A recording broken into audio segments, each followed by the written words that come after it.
This is going to sound a little bit crazy, but I think the free speech debate is a complete distraction right now. I think the real debate should be about free will.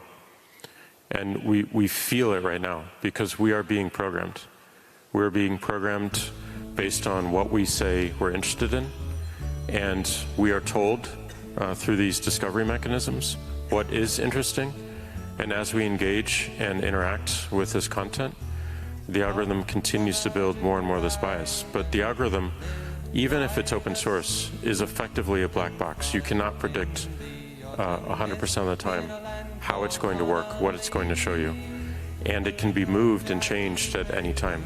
And because people become so dependent upon it, it's actually changing and impacting the agency we have, the free agency we have. You need some help, but to be able to trust the help, I think you need to be able to choose it and have agency over that. Otherwise, it really is attacking free will. It's programming how we think. And we can resist it all we want, but it knows us better than we know us because we tell it our preferences implicitly and explicitly all the time. And it just feels super dangerous to continue to rely upon that without choice. I think open source always wins. I think the public will always win. But the same thing that happened to the internet and the discovery problem is happening with AI right now. You have something that was inherently based on sharing information, sharing research, sharing science, it completely open, and now being closed into 5 companies. And these 5 companies are building tools that we will all become entirely dependent upon. And because they're so complicated, we have no idea how to verify the correctness. We have no idea to verify how they work, what they're actually doing. And because we become so dependent on them, if you let just a few months or a few years go by, it becomes too late because those dependencies are so strong. So I think it's really important that we have an open source alternative to these closed companies.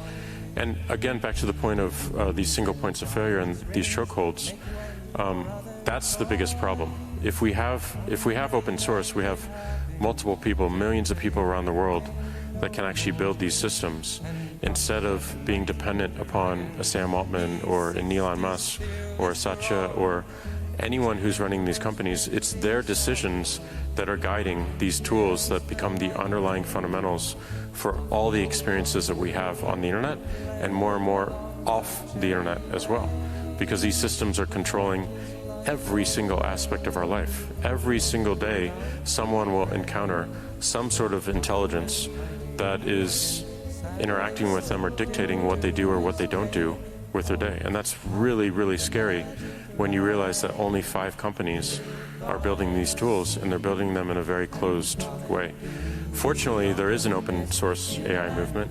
As with any open source project, it's very slow, but it's very deliberate.